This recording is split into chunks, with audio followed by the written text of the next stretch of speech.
जो बात हम लोग हमेशा करते हैं और उस पर हमेशा ही मुंह चुराते हैं विपक्षी, कि क्या कारण था कि 2013 में 13 करोड़ लोग थे और आज 67 करोड़ है, यानी 5 गुने ज्यादा। तो क्या कारण था? यानी कांग्रेस तो मनीष जी गर्त में जा रही है और इसका संकेत आज जो है वो कर्नाटक का deputy chief minister DK Shivakumar, उसने अपने बयान में दे दिया। सबसे बात दर्शक इस बात को समझे कि अभी इनको कुंभ के विषय में कोई जानकारी नहीं, केवल 67 करोड़ का जो आंकड़ा है उसको देखकर ये पागल हुए जा रहे हैं जी। इस कुंभ के अंदर कम से कम 1 लाख आदमी ऐसा था जिसको मौका ही नहीं था कि वो अपने विचार किसी से साझा कर सके, और अब वो फ्री हुए हैं जैसे 50,000 पुलिसकर्मी। सर नमस्कार। नमस्कार मनीष जी, दर्शकों को भी नमस्कार। सर महाकुंभ का समापन तो हो गया, 45 दिनों तक धरती का सबसे बड़ा आयोजन। हम लोग लगातार जो बात कह रहे थे कि ये मैनेजमेंट के लिए रिसर्च का विषय होगा, आज ब्लॉक में प्रधानमंत्री मोदी ने ये बात कह दी है। योगी लगातार दिन भर कल गोरखनाथ मंदिर में बैठ करके मॉनिटरिंग कर रहे थे और आज वो प्रयागराज में थे। खुद उन्होंने सफाई का अभियान चलाया, सफाई कर्मियों के हाथ से झाड़ू उठाया, एक बड़ा मैसेज दिया। प्रधानमंत्री के ब्लॉक और योगी आदित्यनाथ द्वारा इसका पूरा क्रेडिट सफाई कर्मियों, नाविकों, प्रयागराज के आम लोगों को देते हुए इस महायज्ञ के बारे में जो मैसेज दिया है वो कहां जाता हुआ दिखाई दे रहा? मनीष जी, महाकुंभ की कल समाप्ति हुई है। समझिए आज 8:14 पे जब खत्म हुई शिवरात्रि, तो उसके साथ उसकी समाप्ति हुई और 67 करोड़ लोगों का स्नान हो चुका। ये बिल्कुल रिकॉर्ड बता रहा है, 67 करोड़, 67 करोड़। लेकिन अभी ये तो कुंभ को हमने इतिहास बनते देखा, लेकिन इस इतिहास से संबंधित जो कहानियां हैं वो अभी हम लोगों को महीनों चौंकाएंगी, सदियों, कई साल चौंकाएंगी, क्योंकि ये इस कुंभ के अंदर क्या क्या इतिहास रचा गया है ये आने वाला समय बताएगा, जिसका अभी उल्लेख नहीं हो पाया और वो संभव भी नहीं था क्योंकि इतनी भीड़ थी। और उस समय जो लोग अपना काम कर रहे थे इतिहास लिखने का, कुंभ का इतिहास लिखने का, तो उनको समय लगेगा उसको लिपिबद्ध करने में। तो इंतजार करिए वो कैसा आएगा। लेकिन ये आयोजन कितना भव्य था और कितने विनम्र लोगों ने किया था, ये सबसे महत्वपूर्ण। और ये इसीलिए इतना भव्य हुआ, जो बात हम लोग हमेशा करते हैं और उस पर हमेशा ही मुंह चुराते हैं विपक्षी, कि क्या कारण था कि 2013 में 13 करोड़ लोग थे और आज 67 करोड़ है, यानी 5 गुने ज्यादा। तो क्या कारण था? उसका कारण ये था कि शासक विनम्र था, शासक के जो सरकारी तंत्र था वो बहुत विनम्र था। और आज तो मनीष जी विनम्रता की सीमा पार कर दी प्रधानमंत्री मोदी ने। जिस ब्लॉग का आप जिक्र कर रहे हो उस ब्लॉग का अंत उन्होंने किया है, मैं जरा पढ़ दूं, 4 लाइनें, कि मैं जानता हूं इतना विशाल आयोजन आसान नहीं था। मैं प्रार्थना करता हूं माँ गंगा से, माँ यमुना से, माँ सरस्वती से कि हे माँ, हमारी आराधना में कुछ कमी रह गई हो तो क्षमा करिएगा। जनता जनार्दन जो मेरे लिए ईश्वर का ही स्वरूप है, श्रद्धालुओं की सेवा में भी अगर हमसे कुछ कमी रह गई हो तो मैं जनता जनार्दन का भी क्षमा प्रार्थी हूँ।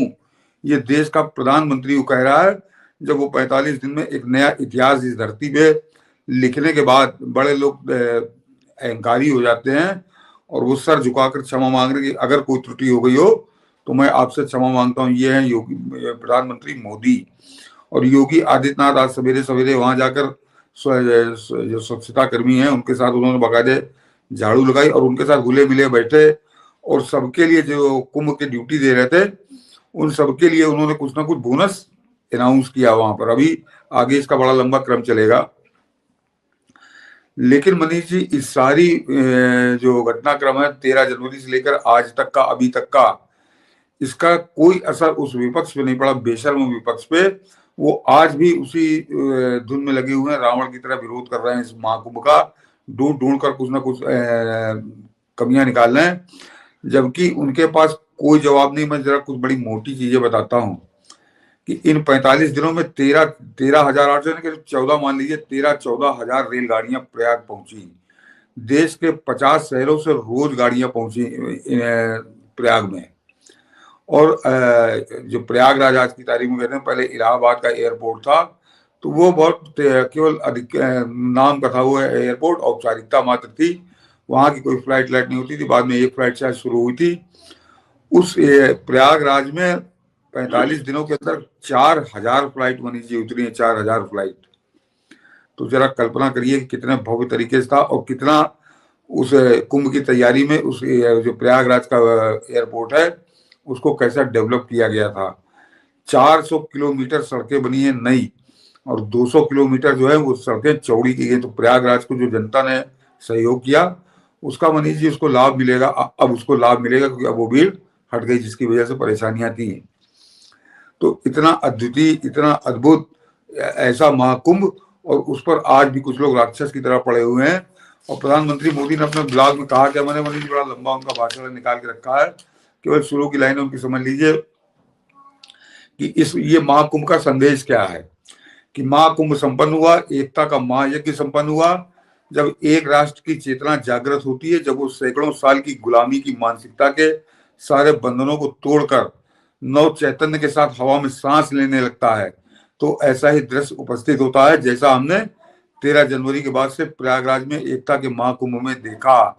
तो ये जो शुरुआत की 4 लाइनें हैं 5, ये अपने आप में बता रही है कि महाकुंभ ने क्या जादू किया है, और ये द्रोही, सनातन द्रोही या देशद्रोही ये क्यों तिल मिला रहे हैं, क्यों बिलबिला रहे हैं, इसका प्रधानमंत्री मोदी ने नाम नहीं लिया, लेकिन उन्होंने बताया कि आज की इस सैकड़ों साल की गुलामी की जो मानसिकता थी उससे जो हम उभरे हैं उसका पहला प्रकटीकरण और बड़ा प्रबल रूप हम उसका देख रहे हैं।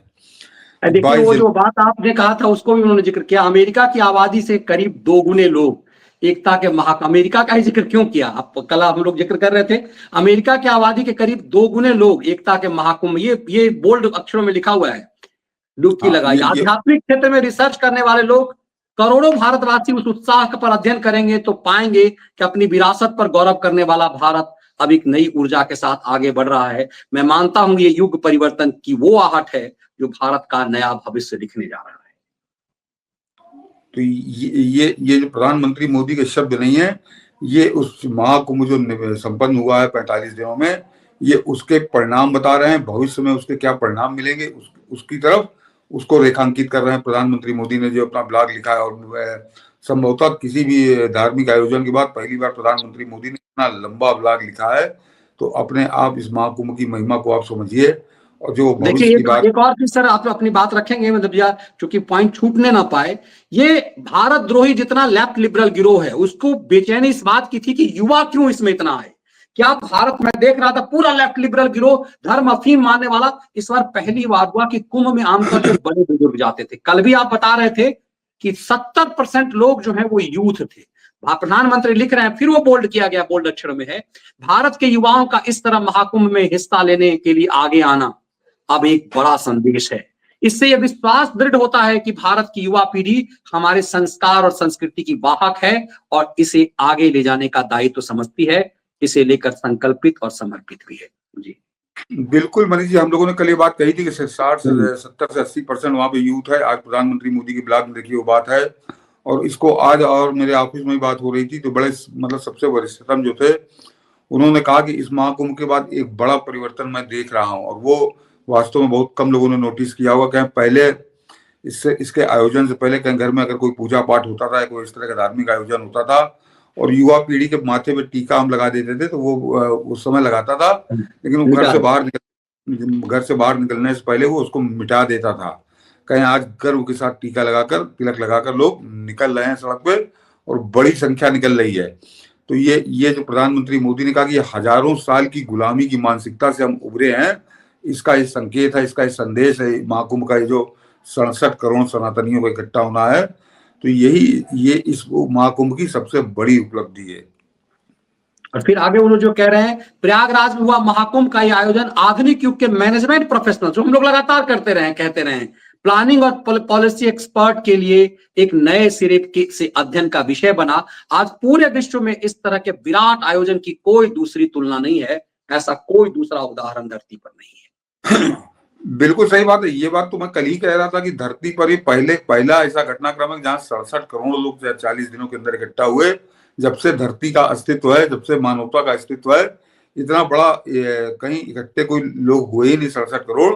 तो ये नया इतिहास है, और ये जो मैनेजमेंट गुरु या जो विश्लेषक हैं इनके लिए बड़ा लंबा काम है मनीष जी। और ये अभी मैंने बार बार कह रहा हूँ जब से कुंभ शुरू हुआ है कि आने वाले समय में हमको बड़ी अद्भुत पुस्तकें मिलेंगी इस कुंभ को लेकर, क्योंकि ये बड़े रिसर्च का विषय है, बड़े शोध का विषय है।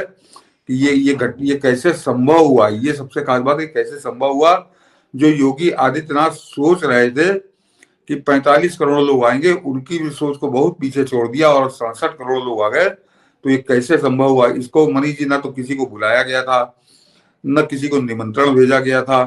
तो ये अपने आप स्वतः स्फूर्त जो है जन जागरण है सनातन धर्मियों का, कि वो 67 करोड़ लोग पहुंचे। और मनीष जी, इसमें जो सबसे खास आंकड़ा है कि जो हमेशा हम लोग पढ़ा करते हैं कि एनआरआई यानी भारत के बाहर से जो इस कुंभ में आने वाले थे, उनकी संख्या है 65 लाख। 65 लाख लोग तो बाहर से आए, विदेश से। कुल 3 करोड़ तो मनीष जी हिंदुस्तानी बाहर विदेश में रहते हैं, जो एनआरआई जिनको हम कहते हैं। और उनमें से 65 लाख लोग तो इस कुंभ में स्नान करने के लिए आए थे। तो इससे बड़ी उपलब्धि या इससे ज्यादा चौंकाने वाली उपलब्धि क्या हो सकती है।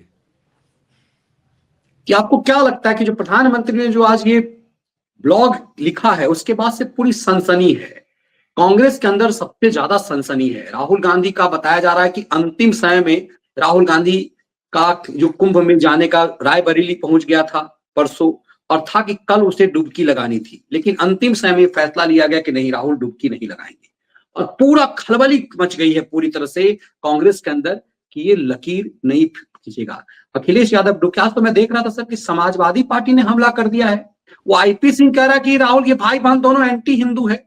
ये महाकुंभ के बाद आपको देश कहां जाता हुआ दिखाई दे रहा है और कांग्रेस किस गर्त में जाती हुई दिखाई दे रही है। यानी कांग्रेस तो मनीष जी गर्त में जा रही है, और इसका संकेत आज जो है वो कर्नाटक का deputy chief minister DK Shiva Kumar, उसने अपने बयान में दे दिया। और उसने जो सवाल उठाया है उसका जवाब कांग्रेस को देना चाहिए, और खासकर उस मल्लिकार्जुन खड़गे को स्वयं देना चाहिए। उससे पूछा, उसने कहा उनका नाम ही भगवान शंकर के नाम पर है। मल्लिकार्जुन भगवान शंकर को कहते हैं दक्षिण में, तो उनका तो नाम ही मल्लिकार्जुन है। तो वो कैसे, अब ये जरा खड़गे बताए कि अपने बाप को रोज गाली देता है क्या वो, क्योंकि उसके बाप ने उसका नाम रखा होगा मल्लिकार्जुन, किसी पड़ोसी ने तो रखा नहीं होगा, न किसी आने जाने वाले रास्ता चलते आदमी ने रखा होगा। तो उसके माँ और बाप ने रखा है उसका नाम मल्लिकार्जुन भगवान शंकर के नाम पर। तो क्या इतना जो सनातन धर्म को इतना घृणा करता है और उसके माँ बाप ने उसका नाम रखा मल्लिकार्जुन, तो क्या अपने बाप को गाली देता है वो। ये मेरा सवाल है उससे। तो ये इस तरह की बदतमीजी करने वाले लोगों, तो उनको डीके शिव कुमार ने खुद जवाब दिया है। और उसने कहा कि मैं हिंदू हूँ, मैं डिवोटी हिंदू हूँ। मैंने, अब वो आया भी था, उसने कुंभ में स्नान भी किया, शपथनीक किया, शपथनीक डुबकी लगाई। तो कांग्रेस को तो अंदर से ही जूते पड़ रहे हैं, जूते। मैं कोई आम आदमी की बात नहीं कर रहा हूँ, डिप्टी चीफ मिनिस्टर है। और किस दिन वो सिद्धारमैया का तख्ता पलट करके वहां पे चीफ मिनिस्टर बन जाएगा, ये कोई नहीं जानता। हो सकता है कल सवेरे वो चीफ मिनिस्टर हो। कि मैं जन्म से हिंदू हूं और मरूंगा हिंदू में, हिंदू होना मेरे लिए गर्व की बात है। कांग्रेस से ऐसी आवाज आना अपने आप में मतलब बड़ा महत्वपूर्ण है। तो ये आवाज नहीं आई है मनीष जी, ये जूता चला है इन लोगों के ऊपर। ये जो हिंदू द्रोही होने का अपना बता रहे हैं कि जो वोट बैंक है तथाकथित, उस वोट बैंक को खुश कर रहे हैं। और साथ ही साथ वो जो वहां बैठे हैं रोम में, वेटिकन सिटी के अंदर, जिनके एक गुलाम है, जिनकी गुलामी ये करते हैं, उनको भी बता रहा है कि तुम लोग जो अपनी औकात में रहो। और वो जब सनातन धर्म की बात आएगी, इनको मनीष जी इसी बात पर तो इन सबकी आग लगी हुई है कि उस 67 करोड़ में डीके शिव कुमार जैसे लोग भी हैं। डीके शिव कुमार जैसे लोग भी हैं जो कांग्रेस के यहाँ बड़े कट्टर आलोचक रहे हैं, भाजपा और आरएसएस के। लेकिन वो भी वहां पर आके श्रद्धा पूर्वक डुबकी लगाए। और उसके बाद वो कौन, दिग्विजय सिंह, हिंदू आतंकवाद करने वाला दिग्विजय सिंह। तो सनातन की शक्ति इनकी समझ में आ रही है, तो ये इसीलिए तिलमिलाए हुए हैं। तो ये राहुल गांधी आता है नहीं आता है क्या फर्क पड़ता है इससे। ये वैसे भी ईसाई है या पारसी है, ये हिंदू तो है ही नहीं। तो मुझको कोई इससे फर्क नहीं पड़ता कि इसने कोई बायकाट किया हो ना आया हो। ये आ जाता तो शायद इसके कुछ पाप धुल जाते, नहीं आया तो अपना पाप की गठरी लेके घूमेगा। ये तो आप इससे इम्पैक्ट आपको पड़ता है, क्योंकि समाजवादी पार्टी, मतलब देखिए ये सामान्य मामला नहीं, समाजवादी पार्टी आईपी सिंह ने कहा है कि ये हिंदू विरोधी है। आपको मैं बताऊं कि जो पूरी तरफ से कांग्रेस को इस परिवार का कहा, ये दोनों माँ बेटा, ये दोनों भाई बहन, कहा कि माँ, इसकी माँ क्रिश्चियन है, राव बडेरा। मैं आपको दिखाऊं जरा सा कि सीधे तौर पे कह दिया है कि ये गंदी नाली, ये देखिए आईपी सिंह का, यदि मैं दिखा पाऊं, देखिए ये आईपी सिंह है, ये जहरीला बयानबाजी करते रहता है। महाकुंभ खत्म, राजनीति शुरू। सपा ने राहुल गांधी को बताया सनातन का घोर विरोधी, कहा कुंभ स्नान करने तक नहीं गए। ये बीजेपी नहीं कह रही है सर, अभी तो बीजेपी कुछ बोल ही नहीं रही, ये समाजवादी पार्टी करे कि कांग्रेस समाजवादी, मतलब दोनों तो तुष्टीकरण, कांग्रेस से तो 2 कदम आगे चलती है समाजवादी पार्टी। ये क्या होर लग गया है? ये मनीष जी शुरुआत है, चाहे वो डीके शिव कुमार हो और चाहे खैर आईपी सिंह तो बिल्कुल सड़क छाप आदमी है। जिंदगी भर इसने रोटी तोड़ी भाजपा की, और बाद में जब भाजपा से इसको कुछ ज्यादा इसने मांगा आगा होगा बाबा से, बाबा ने इसको दिया नहीं तो ये भाग खड़ा हुआ, जाके अखिलेश यादव के साथ खड़ा हो गया। तो अभी 2-4 साल का है ये कट्टर हिंदू वाली पार्टी था, कट्टर हिंदू था। इसको राज्य मंत्री का दर्जा दिया था उस समय, जिस समय राजनाथ सिंह वगैरह मंत्री थे। तो इसको तो मैं गिनती में नहीं लेता, लेकिन इस आज की तारीख में अखिलेश यादव का बड़ा मजबूत सिपाही सालार है, प्रवक्ता बना हुआ है। तो आईपी सिंह जैसे सड़क छाप आदमी से लेकर और डीके शिव कुमार जैसे शीर्ष पर बैठे नेता, इनके जो स्वर हैं, और अभी ये शुरुआत है। देखिए, इनको अभी कोई जानकारी है नहीं मनीष जी। सबसे बात दर्शक इस बात को समझे कि अभी इनको कुंभ के विषय में कोई जानकारी नहीं, केवल 67 करोड़ का जो आंकड़ा है उसको देखकर ये पागल हुए जा रहे हैं। किस तरह से अपने जो इन्होंने कुकर्म किया है 45 दिन, उसको किस तरह से पर्दा डालें। तो ये आपस में एक दूसरे गाली बकनी इन्होंने शुरू की। और जो मैं कह रहा हूं उसको अभी आप देखिएगा, अभी जब एक एक करके कुंभ के रहस्य खुलना शुरू होंगे कि इन 45 दिनों के अंदर क्या कमाल हुआ है, तो ये गाली गलौज और आपस में एक दूसरे की जो वही बनी बात कि जूते में दाल बटना शुरू होगी, तो वो पूरा देश देखेगा, सनातनी सब देखेंगे ये कैसे एक दूसरे को गरिया रहे हैं और अपने आप को बड़ा हिंदू सिद्ध करने की कोशिश कर रहे हैं। तो ये तो अभी केवल एक आंकड़े से ठहर रहा है, बाकी इनका कोई लेना देना नहीं है कि 67 करोड़ आदमी इसको कैसे काबू करेंगे। और ये एक तरह से, और जो गाली बकी इन्होंने 45 दिन तक, तो अपने सामने ले जाकर अपने विरोध में इन्होंने खड़ा कर दिया है। अभी कैसे काबू करते हैं, तो इसके लिए ये एक दूसरे को गाली बकेंगे। ये देखिए, बड़ा मैं उस रूप में भी आ रहा था। समाजवादी पार्टी से अखिलेश यादव हरिद्वार में डुबकी लगा के सोचा कि हम मुक्ति पा लेंगे, लेकिन अल्टीमेटली उसे कुंभ जाना पड़ा। पूरा कांग्रेस का वो आदमी जिसने हिंदू आतंकवाद गढ़ा, और दिग्विजय सिंह समेत डीके शिव कुमार जैसा जहरीला, ये तमाम लोग, सुक्खू हिमाचल प्रदेश का मुख्यमंत्री। उसके बाद कल आप दिखा रहे थे ममता बनर्जी को, कि ममता बनर्जी पहली बार बैकफुट पे नजर आई। तो कुंभ से मैसेजिंग तो है, लेकिन फिर भी आप देखिए कि इन लोगों को समझिए, सुप्रिया श्रीनेत को देखिए, इसने पूरी तरह से इस चीज को जस्टिफाई कर दिया कि वो चरण चंबुक तो किसी को कह रही है, लेकिन कह रही राहुल गांधी जी का मानना है कि आस्था मन में होती है, और वो अपने मन से रोज पूजा करते हैं, और इसीलिए वो कुंभ नहीं गए। 2019 के अर्ध कुंभ में दोनों भाई बहन गए थे, 2013 में नहीं गए थे। एंटनी ने जब कहा था कि एंटी हिंदू चरित्र बनने के कारण ऐसा हुआ, तो थोड़ा सा 2019 से पहले, चुनाव से पहले ये संवारने गए थे। एकाएक 2019 के बाद घोर हिंदू विरोधी और क्यों बनती जा रही है कांग्रेस? नहीं, वो मनीष जी हिंदू विरोधी है, हिंदू विरोधी है और राष्ट्र विरोधी है। उसके चरित्र अभी हम लोग बात करेंगे। तो ये मैंने आपको पहले कहा, अभी थोड़ी देर पहले, कि इस बात से कोई फर्क नहीं पड़ा। और आप जो 67 करोड़ लोग आए हैं, आपने कहीं इन राजनेताओं को छोड़ दीजिए, शाम को बैठ के टेलीविजन के चैनलों पर चर्चा हुई, कहीं किसी ने कोई जनता पे कोई असर पड़ा क्या कि राहुल गांधी नहीं जाना तो हम भी नहीं जाएंगे? इसको उठाकर कूड़ेदान में फेंक दिया राजनीति के। इसके जाने ना जाने का कोई फर्क नहीं पड़ा। तो हम आप अपनी खोपड़ी इसके लिए उलझाएं, इससे कोई फर्क नहीं पड़ता। ये अच्छा हुआ नहीं गया, ये वहां जाता कुछ गंदगी करता, कुछ ज्यादा गंदगी घोलता, तो ये नहीं गया, ठीक किया, इसको धन्यवाद। ये ना जाए और ये कसम खाए, जाके सार्वजनिक रूप से कसम खाए और जामा मस्जिद के सामने खड़े होकर कसम खाए कि अब मैं कभी किसी हिंदू मंदिर में नहीं जाऊंगा।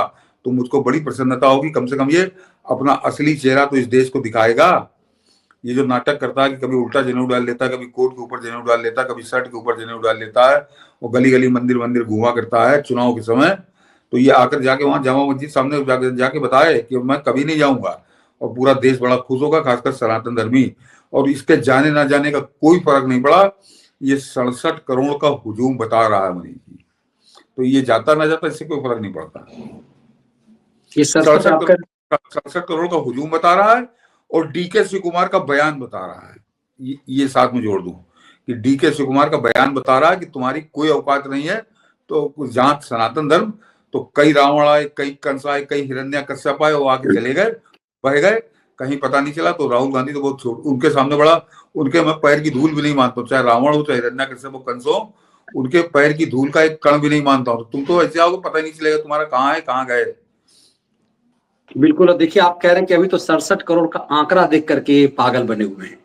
प्रधानमंत्री का ब्लॉग देश ने देखा, लेकिन मैं देख रहा हूं कि योगी आदित्यनाथ को यदि आप देखेंगे, अभी मैं उनकी मेजर ट्विटर पे मेरी नजर पड़ी, योगी आदित्यनाथ लगातार, देखिए अभी अभी का है, अभी अब उन्होंने सफाई कर्मियों को क्रेडिट दे दिया, अब देखिए नाविकों को दे दिया, सफाई कर्मियों द्वारा बनाए गए भोजन उन्होंने खाया, पूरी तस्वीर वो वायरल हो रही है।